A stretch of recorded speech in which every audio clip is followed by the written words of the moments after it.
అచ్చ తెలుగు కథలు వినడానికి విచ్చేసిన శ్రోతలందరికీ మీ కృష్ణమ్మ కథలు ఛానల్ తరపున స్వాగతం, సుస్వాగతం. ఈ వీడియోలో మీరు శ్రీమతి ఎద్దనపూడి సులోచనారాణి గారి కీర్తి కిరీటాలు నవల 2వ భాగాన్ని వినబోతున్నారు. బజార్లన్నీ సాయంకాలపు సందడితో చాలా కోలాహలంగా ఉన్నాయి.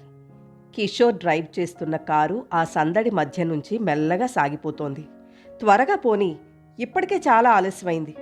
పేర్లతో సహా చూస్తే కానీ సినిమా చూసినట్టే ఉండదు బాబు, తొందర చేస్తూ హెచ్చరిస్తున్నట్లుగా అంది స్వర్ణ. కిషోర్ ఎడం చేత్తో డ్రైవ్ చేస్తూ వాచి ఉన్న కుడి చెయ్యి స్వర్ణకి అభిముఖంగా ఎత్తిపట్టి చూపించాడు. టైం ఎంతైందో చూసావా? ఇప్పటికి ఆ సినిమా మొదలు పెట్టేసి ఉంటారు. మనం ఈ ట్రాఫిక్ దాటి హాల్ దగ్గరికి వెళ్ళేసరికి ఇంకో పావుగంటైనా పడుతుంది. స్వర్ణ ముఖంలో ఆశాభంగం తొంగి చూసింది. మరుక్షణమే అది చిరుకోపంగా మారింది. నేను చెప్తూనే ఉన్నాను, నువ్వే అమ్మతో మాట్లాడుతూ ఆలస్యం చేశావు. అదేమీ అర్జెంట్ పని కాదుగా, రేపు మాట్లాడుకోకూడదా మీరు? సినిమా రేపు చూడకూడదా మనం? అదెక్కడికైనా పారిపోతుందా? ఈరోజు వెళ్ళాలని అనుకున్నాంగా. అనుకున్నప్పుడు వెంటనే ఆ పని చేయకపోతే నాకు చిరాకు. వాయిదాల బేరం నాకు నచ్చదు. ఇప్పుడేం చెయ్యటం? ఆంటీ దగ్గరైనా ఉండకుండా బయలుదేరి వచ్చేసాం. సినిమా కాకపోతే వెళ్ళడానికి మనకిక చోటే లేదా? ఎక్కడికి వెళ్తాం? ఎగ్జిబిషన్ కానీ, శారీ షోస్ కానీ, ఆర్ట్ ఎగ్జిబిషన్లు కానీ ఏవీ జరగడం లేదు ఇప్పుడు. ఒక్క నిమిషం నువ్వు మాట్లాడకుండా చూస్తూ కూర్చో, నేను తీసుకెళ్తాను. స్వర్ణ ఎంతో ఇష్టంగా అతని మాటకు బద్దురాలైనట్టుగా వెనక్కి ఆనుకుని మౌనంగా కూర్చుంది. కిషోర్ కారును హిమాయత్ సాగర్ వైపు తిప్పాడు. అతను స్పీడ్గా డ్రైవ్ చేస్తుంటే మధ్యలో ఆవు ఒకటి అడ్డొచ్చింది. అబ్బబ్బా, రోడ్డు మీద మధ్యలో ఈ గేదెలు ఆవులు ఒకటి, వెధవ న్యూసెన్స్, మహారాజులా పడుకుని ఉంటాయి. అమెరికాలో ఆ రోడ్డు మీద డ్రైవ్ చేసి ఇక్కడ డ్రైవ్ చేయాలంటే చేతకాని వాళ్ళు కారు నడిపినట్టుగా తికమక పడాలి. స్వర్ణ, ఫారిన్ వెళ్ళొచ్చిన తర్వాత ఇండియా చూస్తుంటే సిగ్గేస్తోంది. ఏం మనుషులు వీళ్ళు! నెలల తరబడి ఇంట్లోంచి బయటికి రాకుండా మగ్గుతూ గడుపుతూ ఉంటారు. మగవాళ్ళకి ఇల్లు, ఆఫీసు, ఆడాళ్ళని చూస్తే పిల్లలు, సంసారం. ఎప్పుడైనా ఇల్లు విడిచి బయటికి రావడం అంటే ఇక సినిమాకి, ఊరు విడిచి వెళ్ళడం అంటే ఏ తిరుపతో, కాశీయో, రామేశ్వరమో, కన్యాకుమారో తీర్థయాత్ర. ఇవే వాళ్ళకి స్వర్గ సౌఖ్యాలు.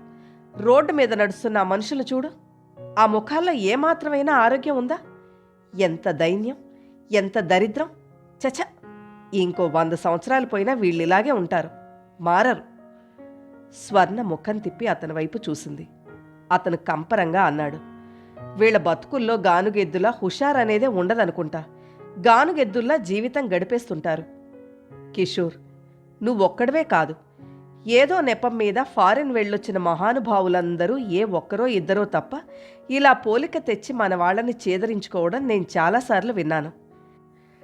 నన్నడిగితే ఇలా మాట్లాడే పెద్ద మనుషులందరినీ మెడలు పట్టి మన దేశం నుంచి వెళ్ళగొట్టాలి.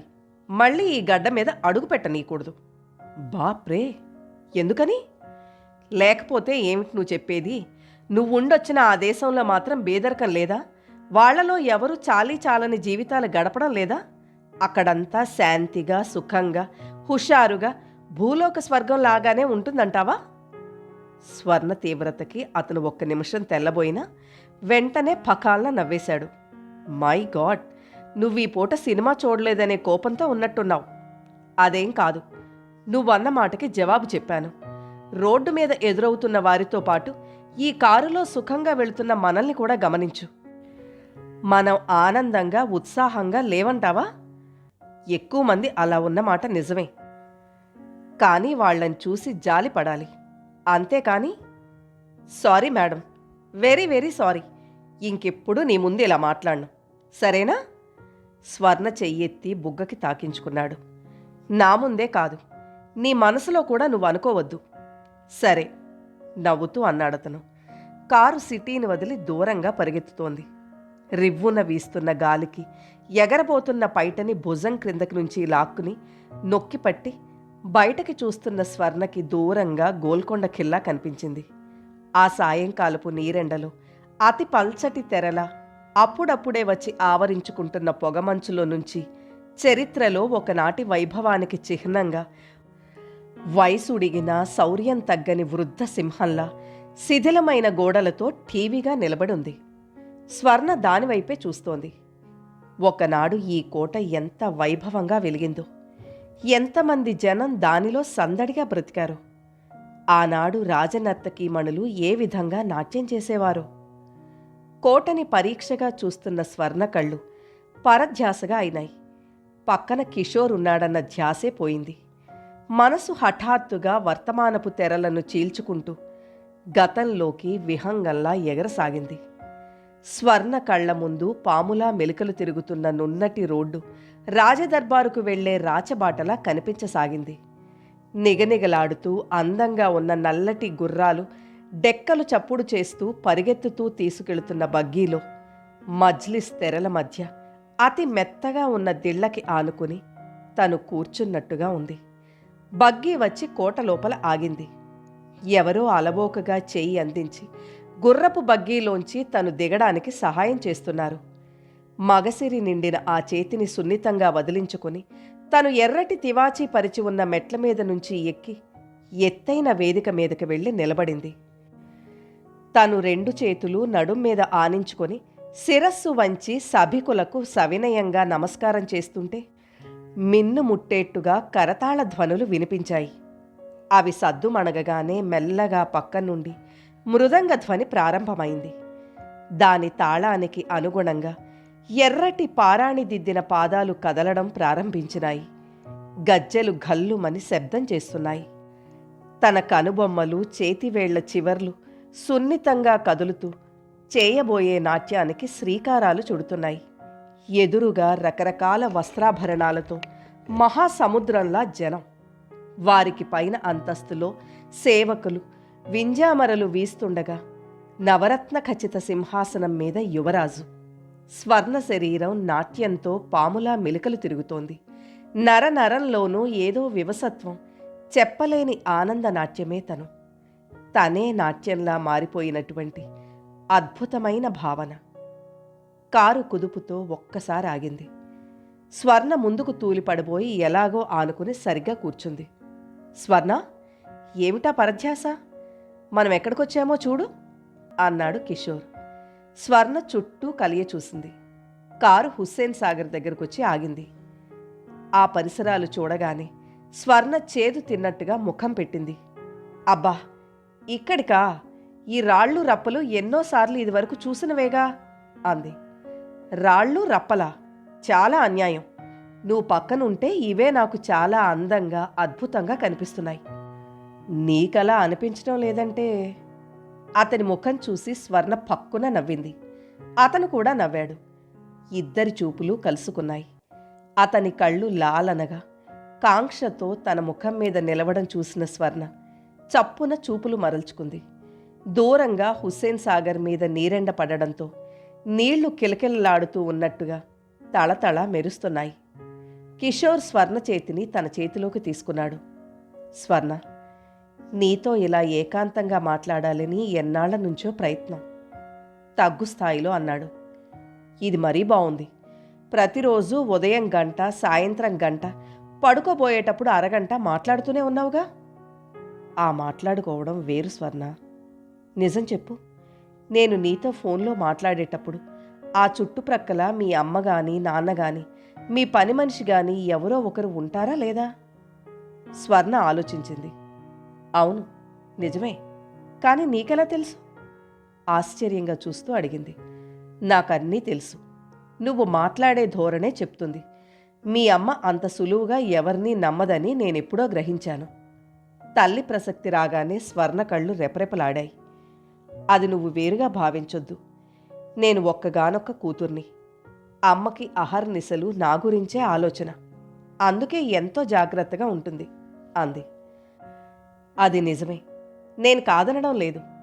కానీ ఆలోచించు, పరాయి వ్యక్తిగా నా మీద మీ అమ్మకి నమ్మకం లేకపోవచ్చు, కానీ నీ మీద కూడా లేదా? అది నువ్వు ఎప్పుడైనా ఆలోచించావా స్వర్ణ? నువ్వు ఏమీ అనుకోనంటే ఒక్క మాట చెప్తాను. ఏమిటది? నేను వచ్చిన ఈ ఏడాది నుంచి చూస్తున్నాను. నువ్వు ఎంత కష్టపడి నీ డ్యాన్స్ ప్రోగ్రామ్స్ ద్వారా సంపాదించిన డబ్బంతా మీ అమ్మ మీ స్థితికి మించి ఖర్చు పెట్టేస్తోంది. ఆవిడికి రాజకీయాలంటే ఉన్న పిచ్చి మూలంగా నీ డబ్బు దుబారా అయిపోతోంది. ఇది నాకు చాలా బాధగా ఉంది. అతని వైపు చూస్తున్న స్వర్ణ ఏదో చెప్పబోయి మళ్ళీ అంతలోనే విరమించుకున్నట్టుగా ఆగి తల తిప్పి రాళ్ల వైపే చూడసాగింది. స్వర్ణ, నువ్వు నా మాటలు పొరపాటుగా అర్థం చేసుకోవద్దు. మీ అమ్మని కించపరచాలని కానీ, మీ ఇద్దరి మధ్య నేనేదో తలదూర్చి స్పర్ధ తీసుకురావాలని కానీ నా ఉద్దేశం కానే కాదు. నీ స్నేహితుడిగా ఈ ఏడాది నుంచి మన మధ్య పెరిగిన చనువుతో స్వతంత్రం తీసుకుని చెప్తున్నాను. లేదు కిషోర్, నేనెప్పుడూ అలా అనుకోలేదు. నువ్విలా నిర్మోహమాటంగా అడిగినందుకు నాకు చాలా సంతోషంగా ఉంది. కానీ నువ్వు కూడా ఒకటి ఆలోచించు. నేను అమ్మకి ఒక్కగానొక్క పిల్లని. ఆవిడ పంచ ప్రాణాలు నా మీదనే ఉంటాయి. ఇప్పుడు వచ్చిన ఈ డబ్బు అనేది అంత క్రితం నేను డబ్బు సంపాదన అనేదే ఎరగనప్పుడు అమ్మ నా కోసం ఎంత ఖర్చు చేసింది, ఎంత ఖర్చు పెట్టింది? నగలు కానీ, చీరలు కానీ, సరదాలు కానీ, చివరికి భోజనం విషయంలో కూడా ముందు నాకు ఉంది లేంది చూసి గాని తన విషయం చూసుకునేది కాదు. నాకేదైనా కావాలంటే అమ్మ నాన్న తమ ఖర్చులు తగ్గించుకుని నాకు కావలసిన వస్తువు ఇచ్చేలా చేసేవారు. ఈ రోజున నాట్యంలో నేను ఇంత ప్రావీణ్యత సంపాదించానంటే ఇది కేవలం అమ్మ తీసుకున్న శ్రద్ధే కారణం. అమ్మ అంత కష్టపడి నాకు ఈ నాట్యమే నేర్పించకపోయినట్టయితే అసలు నాది అంటున్న ఈ డబ్బు ఎక్కడి నుంచి వచ్చేది? నా కోసం ఇంత చేసిన అమ్మకి నా డబ్బు వాడుకునే అధికారం లేదా? నేనే ఆవిడ మనిషినైనప్పుడు నా డబ్బు ఆవిడది ఎందుకు కాదు? అది నిజమే స్వర్ణ, కాదనడం లేదు. కానీ ఆవిడ ఈ రాజకీయాల్లో దిగి అతన్ని స్వర్ణ పూర్తి చేయనీయలేదు. అమ్మకి పాలిటిక్స్ అంటే పిచ్చి ఉన్నమాట నిజమే కిషోర్. ఉండని, ఆవిడ సరదా నేనెందుకు కాదనాలి? నేను మాత్రం ఈ డబ్బు ఏం చేసుకుంటాను? నన్ను పెంచి పెద్ద చేసి నా మీద ప్రాణాలు పెట్టుకున్న అమ్మకి కాకుండా ఎప్పుడో రాబోయే భర్త కోసం ఇప్పటి నుంచే ఇదంతా మూటకట్టి దాచాలంటావా? అమ్మతో దెబ్బలాడమంటావా? అది నాకు నచ్చదు. నా డబ్బు మీద ఆశ ఉన్న వ్యక్తిని నేనసలు పెళ్లి చేసుకోను. స్వర్ణ చెప్పే ప్రతి మాటని శ్రద్ధగా వింటున్న కిషోర్ ఉలిక్కి పడ్డట్టుగా అయ్యాడు. స్వర్ణ మనసులో తల్లి అంటే ఉన్న గౌరవం, ఆరాధన అతనికి అర్థమైనాయి. ఈ విషయంలో స్వర్ణని తల్లికి వ్యతిరేకంగా మార్చడం అసంభవం అని తెలిసిపోయింది. స్వర్ణ అమాయకత్వానికి అతనికి ఆగ్రహం లాంటిదొచ్చింది. మీ అమ్మకి నీ మీద ఆపేక్ష లేదని అనడం లేదు నేను. కానీ ఆవిడ పేరుతో నీ చుట్టూ ఒక దుర్భేద్యమైన కోట కూడ కట్టేసింది. అది తెలుసుకోమంటున్నాను. మీ అమ్మ నీకు పెళ్లి చేయాలని ప్రయత్నిస్తున్నట్టుగా నటిస్తోందే తప్ప నిజంగా ఇప్పుడప్పుడే చేయాలని లేదు. ఎందుకో తెలుసా? నువ్వు ఆవిడ చేతిలో ఉన్న బంగారు బొమ్మవి. నిన్ను వదిలేస్తే ఆవిడ కొన్ని ఇబ్బందులు ఎదుర్కోవాలి. నీకు రాబోయే భర్త ఈ డబ్బు మీద అధికారం కావాలంటాడేమోనని భయం. నువ్వు ఆ భర్త మోజులో పడి ఆవిడని లక్ష్యపెట్టవేమోనని సంకోచం ఉంది ఆవిడికి. అతను ఆవేశంగా చెబుతున్న మాటలని కళ్ళు విప్పార్చుకుని చూస్తూ వింటోంది స్వర్ణ. స్వర్ణ, ఒక్కటి అడుగుతాను, జవాబు చెప్పు. నువ్వు సిగ్గుపడొద్దు. మనసులోని మాటని నిర్మోహమాటంగా అడిగేసుకోగల స్నేహితులం అయ్యాం మనం. నీకు 21 సంవత్సరాలని విన్నాను. ఇంత వయసు వచ్చినా నీ జీవితంలోకి ఒక్క మగవాడు కూడా రాలేదంటే విచిత్రంగా లేదు? ఈ కాలపు పిల్లలు మానసికంగా ఎంత త్వరగా ఎదిగిపోతున్నారు. ఒకసారి నువ్వు చెప్పావు గుర్తుందా? నీ స్నేహితురాళ్ళందరికీ పెళ్ళిళ్ళై పిల్లల తల్లులయ్యారని. నీకెప్పుడూ ఆ ఆలోచనే రాలేదా? ఆ మాట వినగానే స్వర్ణ ముఖంలోకి ఆ సాయం సంధ్యలోని ఎరుపంతా వచ్చి ప్రతిబింబించినట్లుగా చెంపలు కెంపులైనాయి. తలదించుకుంది. కిషోర్ మరింత ఆవేశంగా అంటున్నాడు, ఇదంతా కేవలం మీ అమ్మ గీసిన గిరి. కాదనగలవా? నిజం వినడానికి నీకు కష్టంగా ఉన్నా నేను చెప్పడం మానను. ఆవిడకి నీ దగ్గరగా ఎవ్వరూ రావడం ఇష్టం లేదు. నిన్ను పేరు, ప్రతిష్ట, నాట్యం, సాధన అంటూ ఒక రంగుల వలయంలో బంధించి ఉంచింది. నువ్వు అమాయకంగా ఆ పంజరమే ఒక ప్రపంచం అనుకొని సంబరపడుతున్నావు. స్వర్ణ ఆలోచిస్తున్నట్టుగా మౌనంగా ఉండిపోయింది. మాట్లాడవేం స్వర్ణ? జవాబు చెప్పలేవా? ఇదే ఫారిన్లో అయితే? ఈ మాట వినగానే స్వర్ణ చప్పున 2 చేతులు ఎత్తి చెవులు గట్టిగా మూసుకుంది. ఆపు కిషోర్, ఆపు. తర్వాత నువ్వు చెప్పబోయేదేమిటో నాకు తెలుసు. ఇక ఫారిన్లో అయితే ఏం జరిగేదంటావు? ఈ పాటికి 4 మగపిల్లలతో పరిచయం, 2 సార్లు నెలలు తప్పడం, ఎబార్షన్ అవ్వడం జరిగుండేది అంటావు. అంతేగా? అవేవీ జరగకపోవడం నీకు ఆశ్చర్యంగా ఉంది కదూ? నేను నీకు ఒక ముద్దవతారంగా, మా అమ్మ ఒక రాక్షసులా అనిపిస్తోంది. ఇంతేగా నువ్వు చెప్పేది? స్వర్ణ తీవ్రతకి అతను వెనక్కు తగ్గాడు. నువ్వు చాలా పొరపడుతున్నావు. నా ఉద్దేశం గాభరాగా అన్నాడు. నువ్వు ఒప్పుకోకపోయినా నీ ఉద్దేశం అదే. నువ్వే కాదు కిషోర్, ఇంచుమించుగా మా బంధువులందరి ఉద్దేశం కూడా ఇదే. వాళ్ల దృష్టిలో నేను ఒక మనసు లేని రాయిని. మా అమ్మ తన లాభం కోసం నాకు పెళ్లి చేయని స్వార్థపరురాలు. నా జీవితంలో ఇంతవరకు ఏ మగపిల్లవాడు రాలేదంటే నీకు ఆశ్చర్యంగా ఉంది కదూ? నా జీవితం ఎంత? 21 సంవత్సరాలు. ఇంతేగా. ఇప్పటి వరకు నా ధ్యాస, నా ఏకాగ్రత అంతా నా నాట్యం మీద, చదువు మీదనే ఉంటూ వచ్చింది. డాన్స్లో నేను నేర్చుకోవలసింది ఇంకా ఎంతో ఉందనిపిస్తోంది. దానిలో సాధన చేసి కొత్త కొత్త పద్ధతులు సృష్టించి నలుగురి చేత మెప్పు పొంది శభాష్ అని అనిపించుకోవాలని అహర్నిశలు ఆరాటపడుతున్న నేను అసలు పెళ్లి గురించి ఆలోచించనే లేదు. ఆ టైమే నాకు లేదు. నా ఈడు పిల్లలంతా పెళ్ళిళ్ళయి పిల్లల తల్లులు అవుతున్న మాట నిజమే. కానీ వాళ్ళలా పెళ్లి నాకు ధ్యేయం కాదు.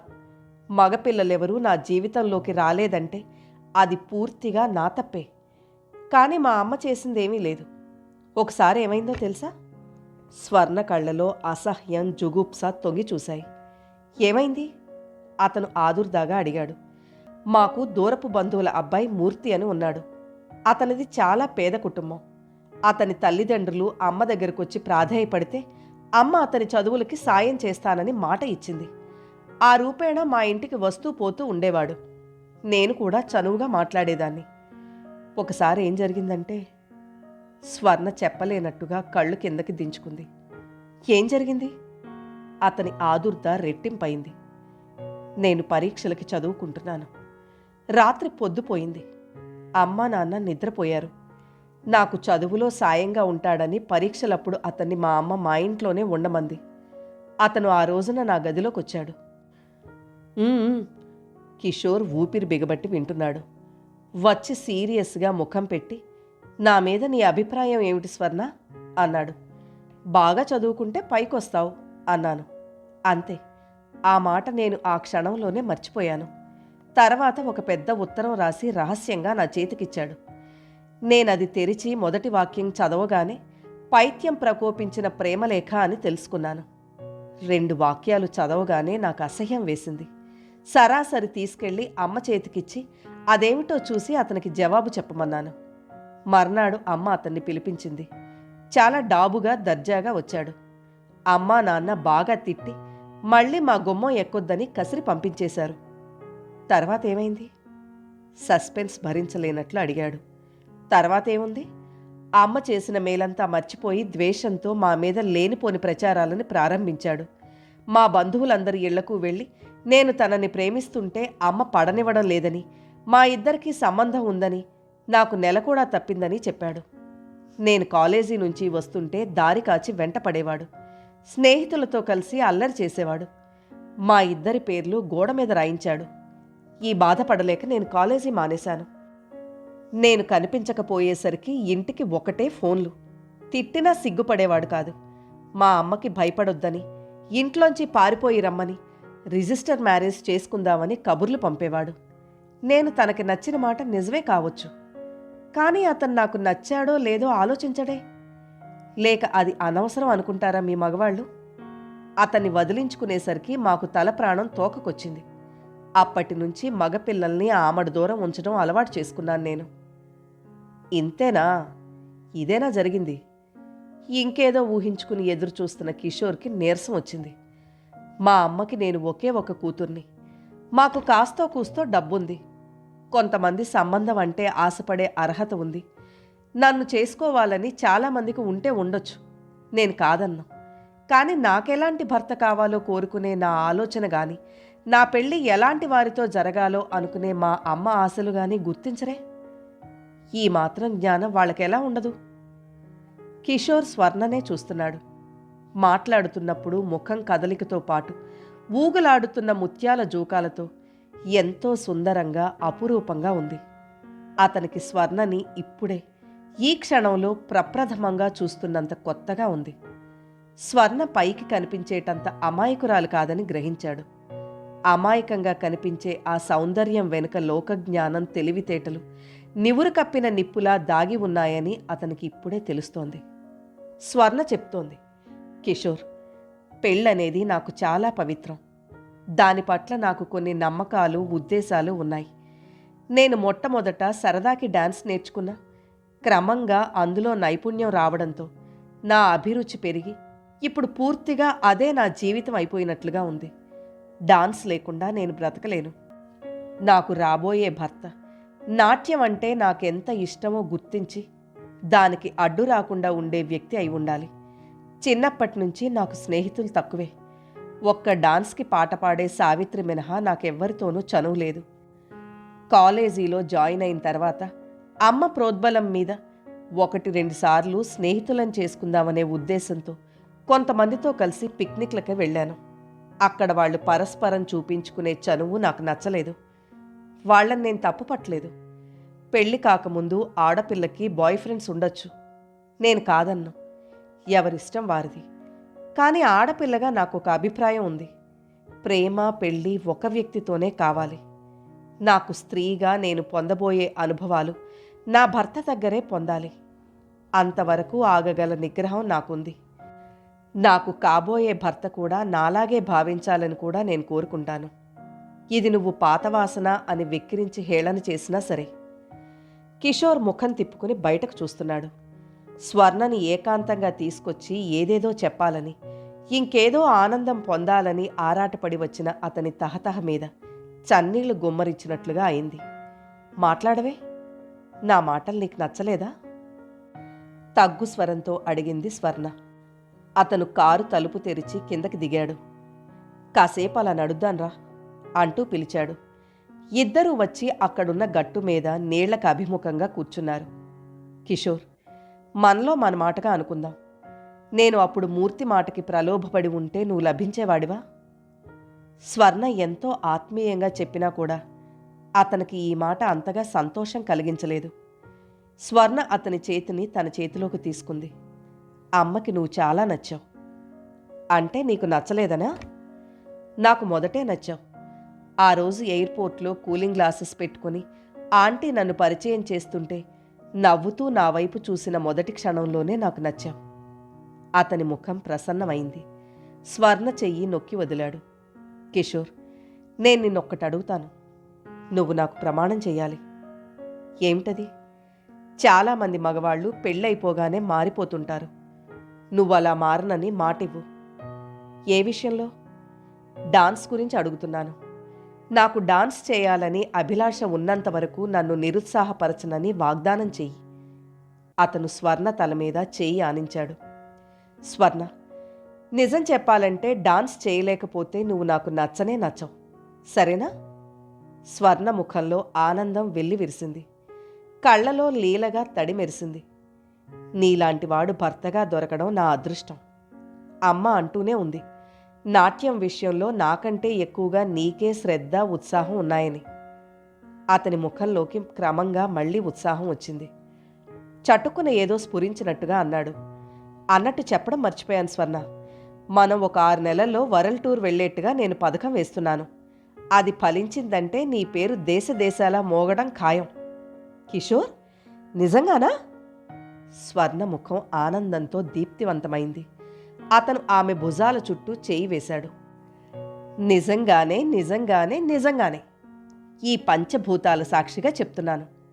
కానీ ఒకటి, ఈ 6 నెలల్లో నువ్వు దేశమంతా తిరిగి వీలైనన్ని ప్రదర్శనలు ఇవ్వాలి. ముఖ్యంగా మన రాష్ట్రంలో. ఆ రూపంగా మనకి కొంత డబ్బు వస్తుంది. నీకు ప్రాక్టీస్ అయినట్టు ఉంటుంది. చాలామంది చేసే పొరపాటు ఏమిటో తెలుసా? విదేశాలు వెళ్లాలనే ఆరాటంతో స్వదేశంలో గుర్తింపు గురించి అశ్రద్ధ చేస్తారు. కొంతమందికి అవకాశం కూడా కలగదనుకో. నీ విషయంలో అలా కాకూడదు. నువ్వు ఇంట గెలిచి రచ్చ గెలవాలని నువ్వు ఫారెన్ వెళ్లేనాడు అన్ని పత్రికలు ప్రశంసిస్తూ ఫోటోలు ప్రచురించాలి. నువ్వు తిరిగి రాగానే అందరూ నిన్ను ఘనంగా సత్కరించాలి. తెలిసిందా? అలాగే కిషోర్, అలాగే. ఇక నుంచి నువ్వు చెప్పిన మాట వేదాక్షరంగా భావిస్తాను నేను. అతని భుజం మీద తల ఆనించుకుంటూ ఆనందంగా అంది. మనం ఇంకా కొంతమంది కొత్త వాళ్ళని కలుపుకుందాం. ఒక గ్రూపుగా ఏర్పడుతుంది. దానికి సారథివి నువ్వే. నేను నీకు అండగా ఉంటాను. కనీసం 3 లేక 4 గంటలు ఏకబిగిని అత్యద్భుతంగా విభిన్న రకాలుగా నాట్యం చేసే ప్రోగ్రాం ఏర్పాటు చేసుకోవాలి మనం. చాలా బాగుంది. Wonderful idea. కిషోర్, ఆ డాన్స్లన్నీ నేనే కంపోజ్ చేస్తాను. సీతా స్వయంవరం నేను అద్భుతంగా రూపొందిస్తాను. నాకెన్ని రోజుల నుంచో ఇలా ట్రూప్ ఏర్పరచుకోవాలనుంది ఉత్సాహంగా అంది స్వర్ణ. నీ ఇష్టం అంటున్నానుగా. నీ ప్రతిభ చూపించే అవకాశం నేను కల్పిస్తాను. ఆ పైన నీ సామర్థ్యం. కానీ స్వర్ణ, ఒక్కటే నాకు సందేహం. ఏమిటది? ట్రూప్ ఏర్పరచుకోవడం అంటే బట్టలకి, నగలకి, వాళ్ల జీతాలకి చాలా డబ్బు కావాలి. మరి మనకుందిగా కిషోర్. అమ్మతో చెప్తే చాలు. డబ్బు చాలా ఖర్చవుతుంది. అన్ని ఏర్పాట్లు తనే చేస్తుంది. ఆవిడ కాదంటే అనదు. డబ్బు చాలా ఖర్చవుతుంది. అవన్నీ అమ్మ ఒకవేళ కాదంటే ఒప్పించే బాధ్యత నాది.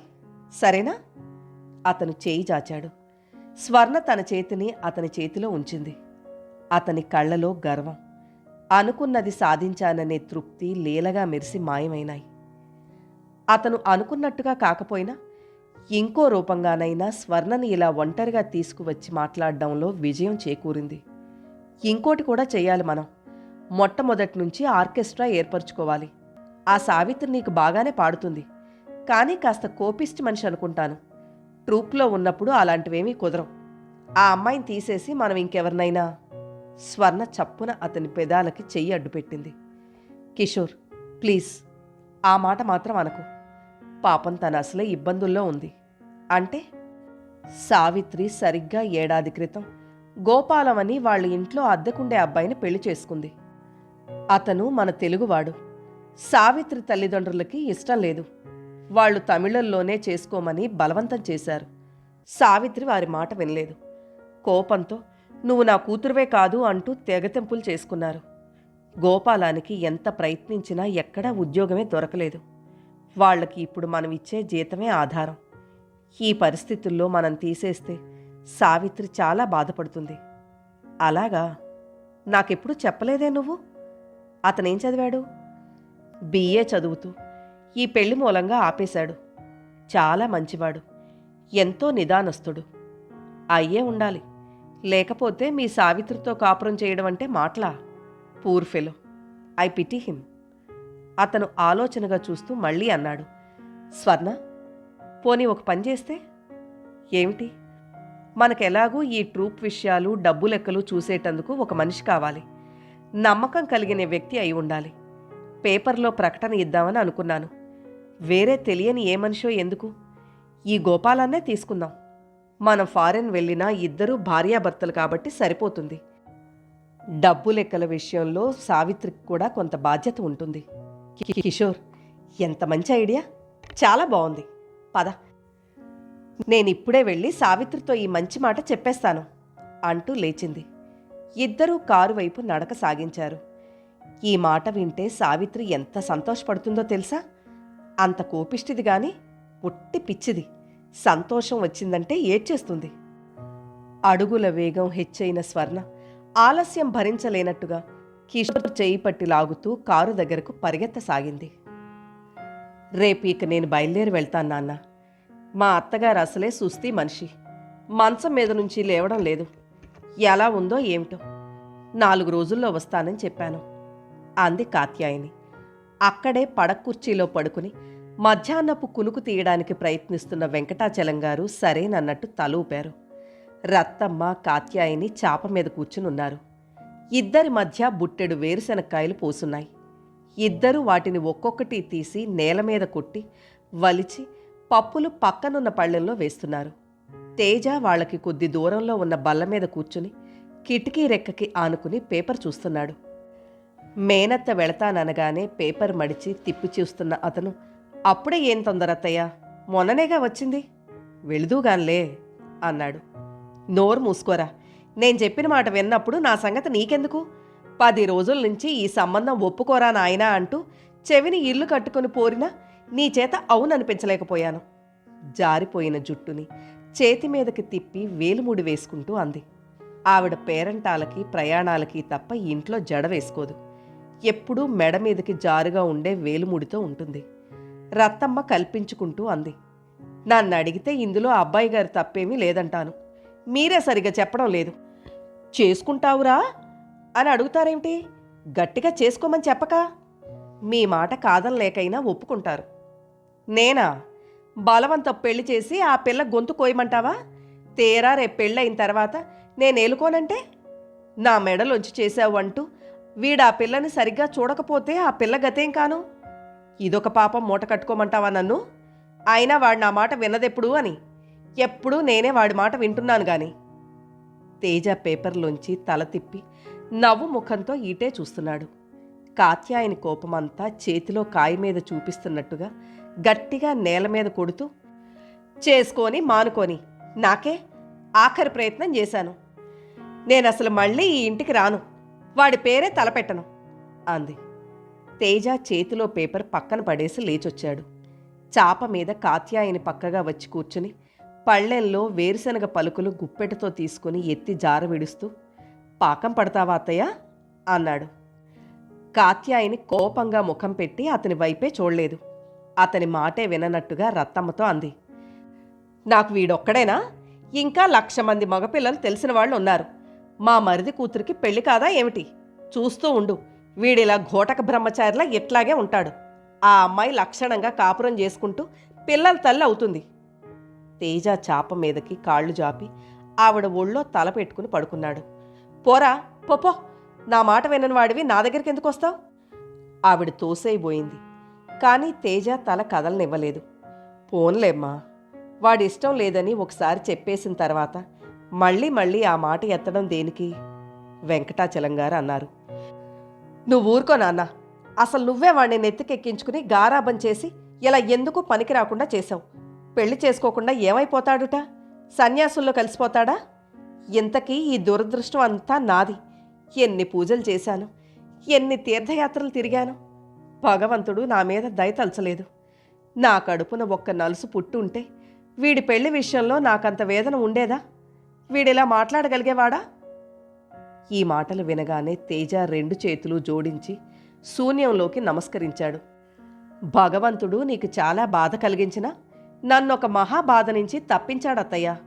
నీ వ్రతాలు నోములు ఫలించి నీ కడుపున ఆ నలుసెవరో పుట్టుంటే నాకు పెద్ద తిప్పలొచ్చిపడేవి. నిన్ను కాదనలేక, నా స్వంత చెల్లెలుగా భావించే నలుసుని నేను చేసుకోలేక నేనప్పుడు నిజంగా సన్యాసుల్లో కలిసిపోయేవాణ్ణి. నాన్న, విన్నావా వాడి మాటలు? పోన్లేమ్మా, ఏదో అంటూ ఉంటాడు. ఆ మాటలు నువ్వు పట్టించుకోకు.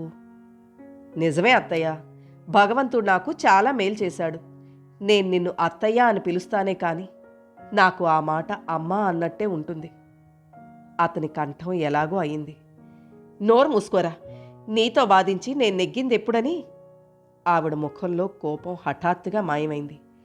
ఆప్యాయంగా అతని తల మీద చేయి వేసి నిమురుతూ, వీడు సున్నిపిండితో నలుగు పెట్టుకుని వారానికి ఒకసారైనా తలంటు పోసుకుంటున్నాడా రత్తమ్మ అని అడిగింది.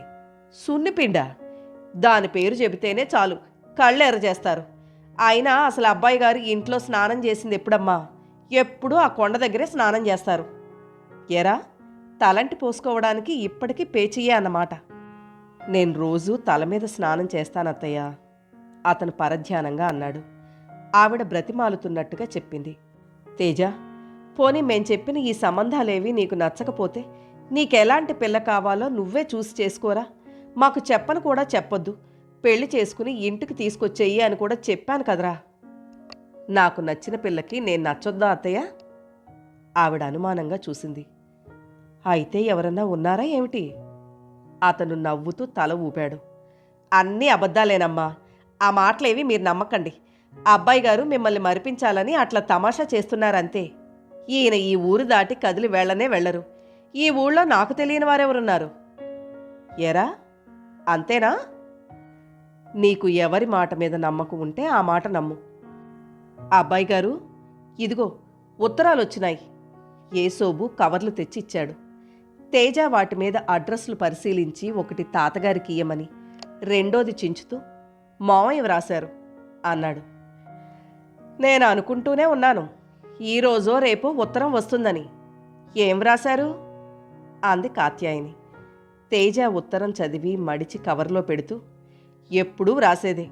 మీ అత్తగారికి ఒంట్లో బాగాలేదుట, నిన్ను వెంటనే బయలుదేరమ్మని వ్రాశాడు అన్నాడు. నేను చెప్పటంలా నాన్న, రేపు ఉదయమే బయలుదేరతాను అంది. తేజ తమకంగా ఆవిడ కాలు మీద ముఖం దాచుకున్నాడు. అత్తయ్య, నువ్వు వెళ్ళిపోయిన తర్వాత 4-5 రోజుల వరకు ఇల్లంతా బోసిగా ఉంటుంది. ఇంటికే రాబుద్ది కాదు. మామయ్య నువ్వు అక్కడ ఇల్లు పొలం అమ్మేసి ఇక్కడికే వచ్చేయకూడదు, నా దగ్గర ఉందిరు గాని. బాగుందిరా, కళ్ళు కనిపించకుండా మంచంలో నుంచి లేవలేని మా అత్తగారిని, 2 వెధవ ఆడపడుచుల్ని ఏం చేయమంటావు? వాళ్ళక్కడి నుంచి ఎందుకు వస్తారు? రేపు ఉదయం బావుందో మధ్యాహ్నం బావుందో కాస్త క్యాలెండర్ చూడు. రేపు కాదత్తయ్య, ఎల్లుండి వెళుదు గాని. నేను హైదరాబాద్ వెళ్తున్నాను. నిన్ను బెజవాడలో బస్ ఎక్కించి నేనట్టెళ్తాను. హైదరాబాదా? ఎందుకు? నా స్నేహితుడొకతను ఫారిన్ నుంచి వచ్చాడు. వాడిని కలవాలి. ఈ బొమ్మలు వాడున్న దేశంలో అమ్మించడానికి వీలవుతుందట. ఆ విషయాలు మాట్లాడుకోవడానికి వెళ్ళాలి. అన్నట్టు ఈ పెళ్లి గొడవలో పడి ఆ మాటే మర్చిపోయాను సుమా. ఈసారి నువ్వు హైదరాబాద్ వెళ్తే ఆ గోపాలంగాడెక్కడున్నాడో వెతికి పట్టుకుని 2 చెంపలు వాయించిరా. ఎందుకత్తయ్యా? అతను ఆశ్చర్యంగా అడిగాడు. లేకపోతే ఏమిట్రా, తల్లిని అంత ఏడిపించుకుని తింటాడా పాపం? ఆ జానకమ్మ గారి క్షోభ చూడలేకుండా ఉన్నాను. అప్పుడేదో తనకు తెలియకుండా 6వ పిల్లని చేసుకున్నాడనే కడుపు మంటతో చెడామడా తిట్టిందే అనుకో. అంత మాత్రానికే ఇక తల్లి ముఖం చూడకుండా పోవాలా? ఇంటికి పెద్ద కొడుకు కదా, తండ్రి లేనే లేడు. తమ్ముళ్ళని చెల్లెళ్ళని వదిలేసి భార్యతో కులుకుతున్నాడు. వాడికి బుద్ధుందా? అసలు మనిషేనా? నేనొచ్చేటప్పుడు పాపం ఆవిడ కళ్ళ నీళ్లు పెట్టుకుంటూ నిన్నడిగి కొడుకు అడ్రస్ పట్టుకురమ్మంది. మీ పెద్దవాళ్లంతా ఇంతే. పెళ్ళైతే చాలు, కొడుకు మారిపోయాడో అంటూ కోడల్ని సాధిస్తారు. వాడు నాకు ఉత్తరాలు రాస్తూనే ఉన్నాడు. మొదట్లో 4-5 సార్లు వ్రాసినా వాళ్ళమ్మ జవాబే వ్రాయలేదట. వాడు తల్లి దగ్గరికి రానిది వాళ్ళని మర్చిపోయి కాదత్తయ్య, ముఖం చెల్లక. ఉద్యోగం లేదు, తనే భార్య సంపాదన మీద బతుకుతున్నవాడు. తల్లికి చెల్లికి ఏం పంపిస్తాడు? మొన్ననే నాకు ఉత్తరం వ్రాశాడు. ఉద్యోగం దొరికిందట, జీతం రాగానే వాళ్ళమ్మకి పంపిస్తానని వ్రాశాడు. ఏడవలేకపోయాడు. ఆ మాట ఏదో చెప్పొచ్చుగా. నువ్వు ఆమె కూడా చూసిరా, కట్టు బొట్టు భాష ఎలా ఉందో మరి. ఈ కాలంలో ప్రేమ వివాహాలంటేనే భయం. నువ్వు హైదరాబాదు నుంచి తిరిగొచ్చేటప్పుడు రాజమండ్రి రా, ఆవిడకి అన్నీ వివరంగా చెప్దువు గాని. నా దగ్గర 2 రోజులు ఉన్నట్టు ఉంటుంది. ఏమిటో ఇదివరకే నయం, 6 నెలలకోసారైనా వచ్చి 10 రోజులు ఉండేవాడివి. ఇప్పుడు ఈ బొమ్మల వ్యాపారం అంటూ కూరుకుపోయి అది కూడా మానేశావు. హాయిగా తిని తిరగకుండా ఈ బెడదలన్నీ నీకెందుకురా? ఏదో వ్యాపకం ఉండాలిగా అత్తయ్య. వాళ్ళకి నేను సహాయపడినట్టుగా ఉంటుంది, నాకు కాలక్షేపంగానూ ఉంటుంది. అన్నీ బాగానే ఉన్నాయిరా, ఒక్క పెళ్ళి. అదిగో నువ్వు మళ్ళీ పెళ్లి సంగతిలోకి లాగుతున్నావు. అతను లేచి కూర్చున్నాడు. నీకేం తెలుస్తుందిరా నా బాధ? నీకు పెళ్ళయ్యే వరకు నాకు శాంతి ఉండదు. తేజ, శృంగేరి నుంచి స్వాముల వారు బెజవాడ వస్తున్నారట. ఇంతవరకు వచ్చారు కాబట్టి మన ఊరు కూడా వస్తానని వ్రాశారు. ఉత్తరం అందిస్తూ అన్నారు వెంకటాచలంగారు. ఎప్పుడు తాతయ్య? వచ్చే నెల మొదటి వారంలో. అట్లాగా, ఇంకా చాలా టైం ఉందిగా, ఆ ఏర్పాటు చేస్తానులే. నాన్న, నువ్వు చిన్నప్పటి నుంచి ఇట్లా నీతో ఈ స్వాముల వార్లంటూ తిప్పడం మూలంగానే వీడిలా పెళ్ళొద్దంటూ సన్యాసిలా తయారయ్యాడేమో, కాత్యాయని కినుకుగా అంది. అదేమీ కాదండి, ఆ అబ్బాయి గారి మనసుకి నచ్చిన పిల్ల దొరకలేదనుకుంటా. అసలు సంగతి అదేనేమో అంది రత్తమ్మ ముసిముసి నవ్వులు నవ్వుతూ. అన్నయ్య గారు, మా సంసారం పరిస్థితి ఏమిటో మీ కళ్ళతో మీరే స్వయంగా చూశారుగా. అక్కడ మా అత్తగారు వాళ్ళు పస్తులు పడుకుంటుంటే ఇక్కడ మేమేమీ పాయసాలు తాగడం లేదు. వాళ్ళని ఇబ్బంది పడమని వదిలేసి మేము దర్జాలు పోతూ స్వర్గసుఖాలు అనుభవించడం లేదు. మా పెళ్ళైన ఈ ఏడాది నుంచి ఆయన ఉద్యోగం కోసం మేం వెతకని చోటు పట్టుకోని కాళ్ళు లేవంటే నమ్మండి. వాళ్ళకి తినే దంతసిరి లేకను, లేక ఈ మాటలన్నీ పడాల్సిన కర్మ నా ముఖాన వ్రాసి ఉండబట్టో ఏదీ కలిసి రానే లేదు. అక్కడికి మా ఇబ్బందుల్లోనే మా నోరు కట్టుకుని కొంత డబ్బు కూడబెట్టి మనీ ఆర్డర్ చేస్తే ఆవిడేం చేశారో తెలుసా? తిరక్కుట్టారు. నేను పంపిన ముష్టి డబ్బు ఆవిడకి అవసరం లేదుట. తన కొడుకుని వల్లో వేసుకుని మందు పెట్టినట్టుగా మతి విరిచి వాళ్ళని చూడకుండా చేస్తున్నానట. నేనేం చెయ్యను. ఉద్యోగం దొరికి జీతం తీసుకుంటే కాని వాళ్ళని చూడ్డానికి వెళ్ళనని ఈయన భీష్మించుకుని కూర్చున్నారు. అన్నయ్య గారు, మీకు నమస్కారం చేసి నిజం చెప్తున్నాను. నేను ఆయన్ని వాళ్ళ నుంచి విడదీయాలని కల్లో కూడా అనుకోవడం లేదు. 2 చేతులు జోడించి నమస్కరించిన సావిత్రి కళ్ళలో నీళ్లు రావడంతో కొంగులోకి ముక్కు చీదుకుంటూ గిర్రున వెనక్కి తిరిగి వంటింట్లోకి వెళ్ళింది. తేజ పడక్కుర్చీలో కూర్చుని గ్లాసులో కాఫీ తాగుతున్నాడు. గోపాలం అద్దం కిటికీలో పెట్టి నిలబడి షేవ్ చేసుకుంటున్నాడు. తేజ హైదరాబాద్ వచ్చిన పని పూర్తయింది. గోపాలాన్ని చూడడానికి రాత్రి ఇంటికొచ్చాడు. అప్పటికి సావిత్రి ఇంట్లో లేదు. పాట ప్రాక్టీస్కి వెళ్ళిందట. రాత్రి పొద్దుపోయి వచ్చింది. తేజ సరాసరి తన ఇంటికొచ్చి దిగకుండా ఎక్కడో స్నేహితుడి దగ్గర ఉండి చూసుకోవడం గోపాలానికి చాలా కష్టం కలిగింది. మర్నాడు ఉదయం 9 గంటల వేళకి రెండోసారి కాఫీ తాగుతుండగా ఈ సంభాషణ మొదలైంది. తేజ లేచేసరికి సావిత్రి లేవడం, స్నానం, పూజ అన్నీ అయి పాలవాడు రాగానే పాలలో నీళ్లు కలుపుతున్నాడని పోట్లాడడం, పని మనిషి ఆలస్యంగా వచ్చిందని మందలిస్తూ ఇట్లా చేస్తే మానిపించేసి ఇంకో పని మనిషిని చూసుకుంటానని బెదిరించడం జరిగిపోయింది. తేజ లేచాడని గ్రహించిన సావిత్రి కంఠం తగ్గించింది. బిగ్గరగా మాట్లాడే ఆడవాళ్లంటే తేజాకి చిరాకు. కానీ సావిత్రి గ్లాస్తో తెచ్చిచ్చిన కాఫీ రుచి చూడగానే అతని చిరాకు మాయమైంది. సావిత్రి కంఠం ఎంత కరుకుగా ఉందో ఆమె చేతి కాఫీ అంత రుచిగా ఉంది.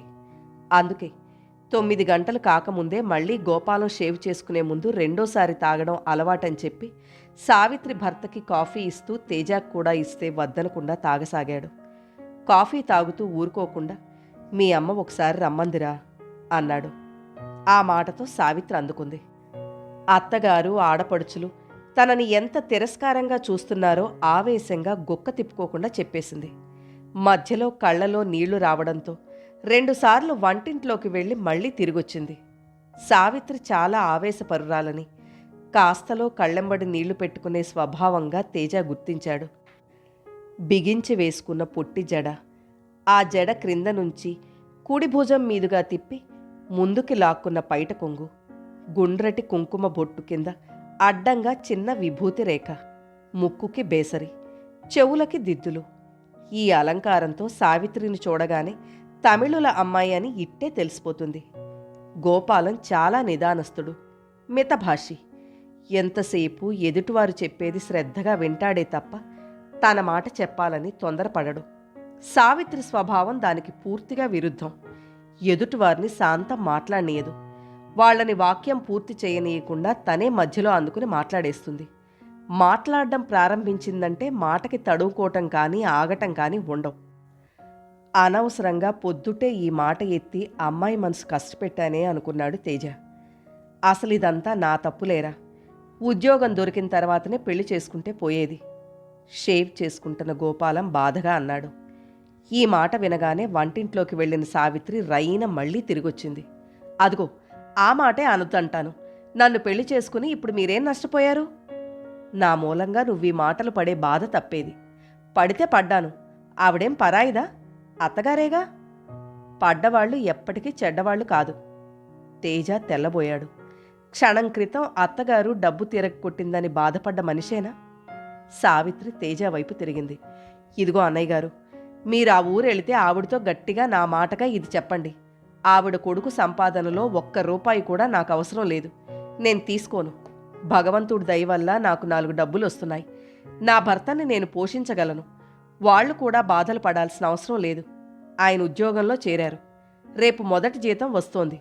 జీతం చేతికి అందగానే అట్నుంచి అట్టే వాళ్ళకి మనీ ఆర్డర్ చేయమని చెప్పాను.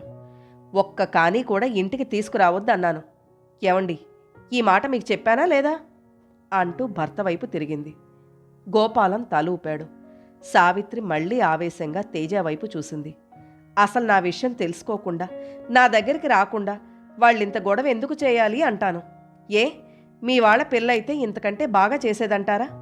నా ఇంటికొచ్చి 4 రోజుల పాటు నా స్వభావం చూసి తర్వాత అనకూడదా ఈ మాటలు? ఆడపడుచుని పంపమని వ్రాస్తే నేను కాట్లోకి వెళ్ళిన తర్వాత అలాగే వస్తారులే అని వ్రాసిందావిడ.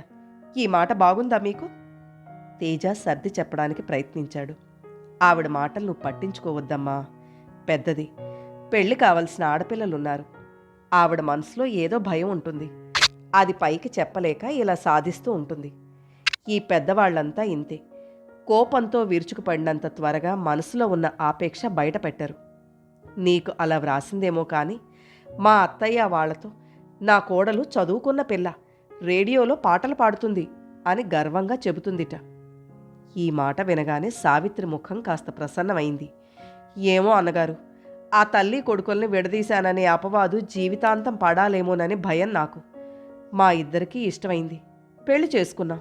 మమ్మల్ని క్షమించకూడదా అంటాను. ఆవిడ దగ్గర నుంచి ఉత్తరం వచ్చిందంటే ఈయన 2 రోజులు అన్నం తినరు, నీళ్లు తాగరు, మౌనానందస్వామిలా ఇక మాట్లాడరు. అది నా బాధ. ఇంతలో పని మనిషి కేక పెట్టడంతో సావిత్రి లోపలికెళ్ళింది. నువ్వు ఇడియట్విరా గోపాలం. ఆ అమ్మాయి అంత బాధపడుతుంటే కాస్త నచ్చ చెప్పలేవు? కంఠం తగ్గించి మెల్లగా అన్నాడు తేజ. చూసావుగా వరస, నన్నసలు నోరు మెదపనిస్తేనా? గోపాలం నసిగాడు. సావిత్రి లోపల పని ముగించుకుని చేతులు తుడుచుకుంటూ మళ్ళీ ముందు గదిలోకొచ్చింది. ఇంక నేను వెళ్తాన్రా అన్నాడు తేజ. ఈ ఒక్కరోజు ఉండు, రేపు నాకు జీతం వస్తుంది. నువ్వు రాజమండ్రి వెళ్తానని అంటున్నావుగా, నేను కూడా వస్తాను అన్నాడు గోపాలం. అవును, రేపు నాకు జీతాలతో పాటు బోనస్లు కూడా దొరుకుతున్నాయి. అత్తగారికి పిల్లలకి ఏదైనా కొనిస్తాను. అయ్యో, నామతి మండిపోను. ఈ గొడవలో పడి మీతో అసలు సంగతి చెప్పడమే మర్చిపోయాను. బోనస్ అంటుంటే ఇప్పుడు గుర్తుకొచ్చింది. ఈరోజు మీరు ఊరు వెళ్ళడానికి వీల్లేదు. సాయంత్రం రవీంద్ర భారతిలో స్వర్ణ డాన్స్ ప్రోగ్రాం ఉంది. అది మీరు చూసి తీరాలి. ఆ పేరు వినగానే తేజ చప్పున ప్రక్కన అల్మెరాలో పడున్న పాత పేపర్ తీసి దానిలో వార్తేదో అప్పుడే దృష్టిని ఆకట్టుకుంటున్నట్టుగా శ్రద్ధగా చదవసాగాడు. సావిత్రి ఉత్సాహంగా చెప్పుకుపోతోంది. ఈరోజు మీరిక్కడికి రావడం చాలా అదృష్టం. మా స్వర్ణ డాన్స్ చూసే భాగ్యం మీకు కలగబోతోంది. మీరు స్వర్ణలత అనే డాన్సర్ పేరు ఎప్పుడైనా విన్నారా? మేం స్వర్ణ అంటాం. ఆ అమ్మాయికి పేరుకు తగ్గట్టే జాతకం. బంగారం అంటే నమ్మకం లేకపోతే ఇంత చిన్న వయసులో అంత పేరు, అంత డబ్బు ఎవరికైనా వస్తాయా? ఈరోజు రవీంద్ర భారతిలో 40 సాంస్కృతిక సంఘాలు కలిసి ఘనంగా సన్మానిస్తున్నాయి. గవర్నర్ గారు నాట్యమయూరి అని బిరుదిస్తున్నారు. మా స్వర్ణ నిజంగా నాట్యమయూరి. ఆ అందం, లావణ్యం ఈ భూమి మీద ఇంకెవరికీ లేవేమో.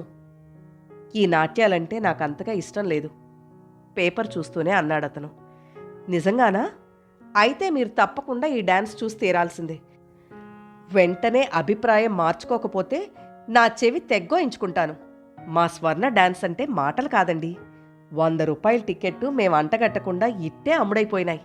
50 రూపాయల టిక్కెట్ అయినా సరే కొందామని వచ్చిన వాళ్ళు దొరక్క ఎంతోమంది తిరిగిపోయారు. తేజ నవ్వు తెచ్చిపెట్టుకుంటూ అన్నాడు. బాప్రే, అంత గొప్ప ప్రోగ్రాం చూడాలంటే నాలాంటి సామాన్యుడి వల్ల అవుతుందా? కానే కాదు.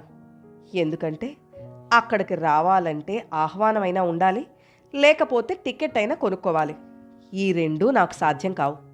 భలేవారే, ఆహ్వానం లేకుండా మిమ్మల్ని రమ్మంటానా నేను? లేక మీ చేత టికెట్ కొనిపిస్తాను అనుకుంటున్నారా? ఆ భయం మీకేం వద్దు. స్వర్ణ నాకు 2 ఇన్విటేషన్స్ ఇచ్చింది. ఒకటి మా ఎదురింటి ప్లీడర్ గారి భార్యకి ఇచ్చాను. ఇంకెవరికైనా ముఖ్యమైన వాళ్ళకి ఇవ్వాల్సి వస్తుందేమోనని దాచి ఉంచాను. సావిత్రి డ్రాయర్ దగ్గరికెళ్ళి సొరుగులాగి ఇన్విటేషన్ తీసింది. తేజ చప్పున వారిస్తున్నట్టుగా అన్నాడు. ఉండనియండి, ఇంకా సాయంత్రం వరకు టైం ఉంది. ముఖ్యులు ఎవరికైనా ఇవ్వాల్సి వస్తుందేమో. మీకంటే ముఖ్యమైన వాళ్ళు మాకెవరున్నారండి? మీరిచ్చినా నేను రాలేను. పిలవని చోటికి వెళ్లే అలవాటు నాకు లేదు.